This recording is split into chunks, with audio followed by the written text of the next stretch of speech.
Enak mana di dalam hidup ini kita mengejar-ngejar uang atau kita biarkan uang mengejar kita? Pasti jawabannya sederhana sekali. Lebih enak uang mengejar kita.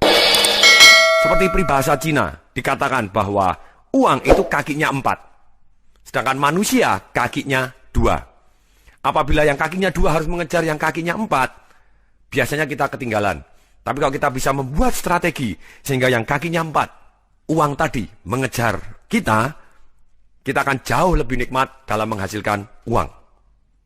Rata-rata manusia pada umumnya ketika mereka lahir dan kemudian setelah sekolah, kemudian akhirnya bekerja, mereka sibuk seumur hidup mengejar uang.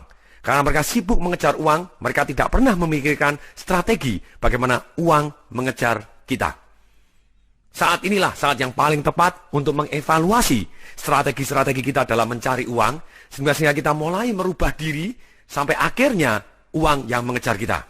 Anda siap untuk belajar? Pada prinsipnya, bagaimana membuat uang mengejar kita, ada 2 hal yang akan membuat uang mengejar kita. 1, kita harus mempunyai keyakinan atau money blueprint atau success blueprint yang tepat sehingga uang mengejar kita. Kemudian yang kedua adalah punya strategi yang tepat sehingga uang mengejar kita. Kita akan bahas terlebih dahulu. Rata-rata orang kepingin sekali langsung menjadi kaya. Bisa tidak? Jawabannya adalah bisa. Kita bisa langsung kaya. Hanya saja misalnya kita terima warisan atau kawin dengan orang yang kaya, atau kemudian terima undian, atau seperti Mike Tyson, kemudian pada waktu dia tinju, sekali tinju dapat income yang begitu luar biasa, bintang film dapat income yang begitu luar biasa, sekali main film. Pada dasarnya orang bisa dari biasa-biasa langsung jadi kaya, bisa. Tapi kalau orang tadi tidak punya keyakinan yang tepat, hasilnya tidak konsisten. Oke, mari kita bahas bagaimana perlunya kita merubah keyakinan kita menjadi keyakinan yang tepat, atau money blueprint kita yang tepat, atau sukses blueprint kita yang tepat. Ketika orang kepingin merubah hasil, nomor 1 yang harus dirubah adalah tindakannya. Sekali lagi saya garis bawain, kalau hasilnya mau dirubah, kita harus merubah tindakannya. Dikatakan oleh Albert Einstein, hanya orang gila yang mengharapkan hasil yang berbeda, tapi tindakannya terus-menerus sama. Sekarang, misalnya, Mike Tyson ketika dia bertinju di Bronx, di tempat... Apakah selama ini Anda capek dikejar-kejar bunga KPR? Beralihlah di KPR Syariah. Tanpa bunga, tanpa riba, tanpa denda, tanpa sita, tanpa BI checking. Klik sekarang cemerlangland.com. Tempat yang kumuh, mereka berantem di jalanan. Dia tidak akan jadi kaya. Tapi ketika dia merubah tindakannya, dia terus berlatih, mempunyai pelatih yang tepat, dan kemudian tinju di tempat arena yang tepat. Tindakannya berubah, walaupun sama-sama tinju, tapi tinjunya lebih tersistematis dan jauh lebih bagus dan dipromosikan dengan cara yang lebih baik lagi. Hasilnya Mike Tyson dapat duit yang banyak sekali. Uang mengejar dia. Hanya ternyata tidak langgeng. Ini, jadi gini, hasil akan berubah ketika tindakannya berubah. Tapi kalau hasilnya kepingin menjadi hasil yang konsisten, tindakannya kita harus mempunyai tindakan-tindakan yang akhirnya menjadi habit atau kebiasaan. Kebiasaan-kebiasaan orang untuk menjadi sukses ataupun menjadi kaya. Atau kebiasaan-kebiasaan yang membuat uang mengejar kita. Oke, mari kita runtut lagi. Hasil datang dari tindakan. Kalau kita ingin merubah hasil, kita harus merubah tindakan. Kalau kita ingin merubah hasil sampai konsisten, kita harus merubah tindakan kita sampai menjadi kebiasaan.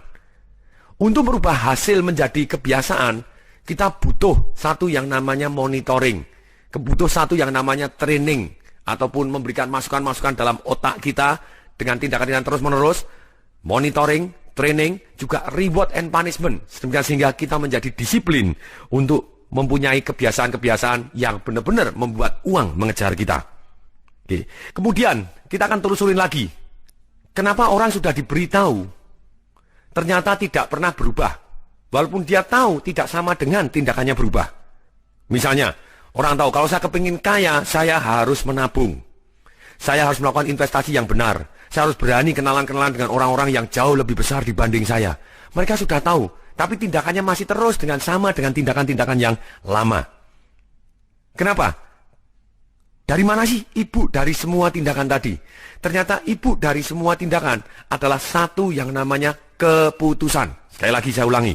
Ibu dari semua tindakan tadi awalnya dari satu yang namanya keputusan. Yang namanya keputusan adalah putus-tus. Saya tidak mau ini, saya mau ini. Saya mau ini, titik. Nah, ketika orang sudah sampai keputusan yang putus-tus, apa yang jadi? Keyakinannya berubah total, tindakannya berubah total, hasilnya juga berubah. Dia bisa menjadi money magnet atau menjadi magnet terhadap uang yang membuat uang mengejar kita karena dia ambil keputusan bahwa uang akan mengejar dia.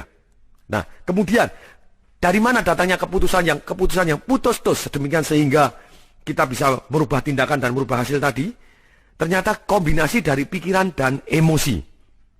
Datangnya keputusan tadi adalah kombinasi dari pikiran dan emosi. Ada prinsip-prinsip berpikir seperti yang saya ceritakan. 24 prinsip miliarder yang mencerahkan.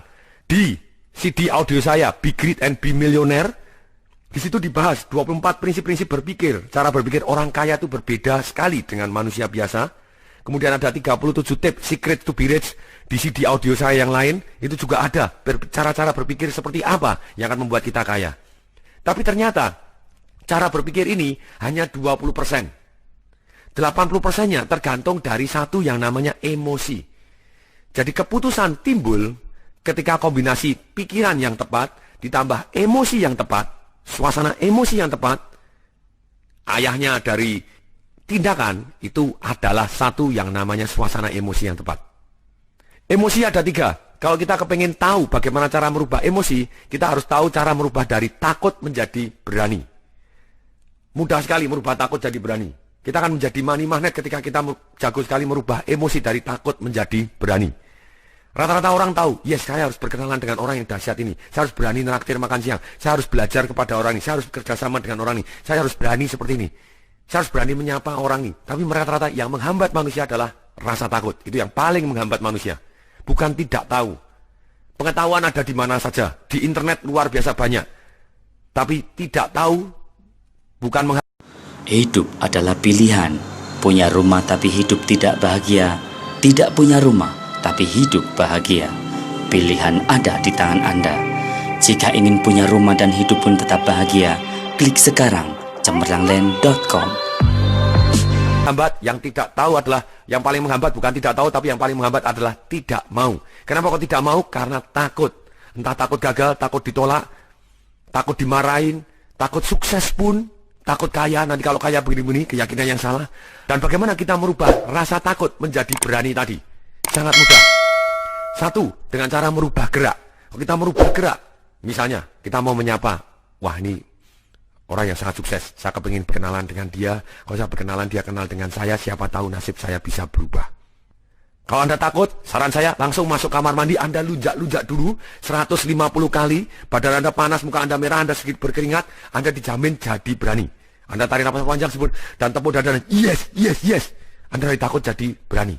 Our emotion is created by our motion. Dengan gerakan kita akan merubah emosi kita dengan sangat-sangat cepat. Takut jadi berani adalah jurusnya banyak sekali, sangat-sangat cepat dan sangat-sangat mudah. Tadi rubah gerak, rubah fokus. Anda bayangkan hal-hal yang membuat Anda jadi semangat di zaman dulu ataupun masa depan yang kira-kira akan membuat Anda semangat. Anda akan jadi semangat juga. Misalnya kalau saya lagi takut, selain saya merubah gerak, go, saya lunjak-lunjak dan kemudian saya tepuk, yes, saya tarik nafas panjang-panjang. Yes, tarik nafas panjang. Yes, kemudian apa yang saya rasakan? Apa yang saya lakukan? Saya bayangkan kejadian-kejadian masa lalu yang membuat saya percaya diri. Waktu saya kepilih misalnya jadi mahasiswa teladan, waktu saya pilih jadi ketua Asosiasi Manajemen Indonesia, apapun yang ketika saya berada dalam puncak emosi dan semangat saya, ketika saya fokus ke sana, mendadak saya jadi berani, saya langsung berani take action yang tadinya saya takut ataupun ragu-ragu. Inilah bedanya orang sukses dengan orang yang tidak sukses. Orang yang kaya dengan tidak kaya. Orang yang menjadi money magnet, orang yang membuat uang mengejar dia dan yang terus mengejar-ngejar uang. Dia tahu caranya merubah emosi. Dari takut jadi berani. Hanya rubah gerak, rubah fokus. Rubah kata-kata di dalam hati kita. Kita akan juga berubah dengan sangat-sangat cepat. Misalnya, kata-kata kalau kita misalnya pada waktu, nanti kalau ditolak bagaimana? Nah kalau kita mempunyai kata-kata seperti itu, kita tidak akan berani menyapa orang, kita tidak akan berani memulai. Wah, nanti kalau ditolak gimana? Nanti kalau orangnya marah gimana? Nah, kalau kita pakai kata-kata seperti ini di kalimat di dalam hati kita tidak bisa mendekat kepada orang-orang yang jauh lebih dahsyat dibanding kita. Kita tidak akan bisa membuat uang mengejar kita. Nah, caranya bagaimana? Tinggal kita rubah kata-katanya. Kita bilang, kalau ditolak juga tidak mati. Selesai. Kalau saya tidak nyapa, sebetulnya saya sudah ditolak 100%. Tapi kalau saya menyapa, ternyata berhasil, nikmatnya luar biasa. Kenapa tidak saya sapa saja? Dia juga tidak gigit kok, dia juga manusia biasa. Kita membuat jadi kata-kata tadi, menyemangatin kita, mendadak kita juga berani menyapa. Hasilnya kita, nasib kita berubah, uang mengejar kita karena kita berkenalan-kenalan dengan orang-orang yang jauh lebih dahsyat dibanding kita.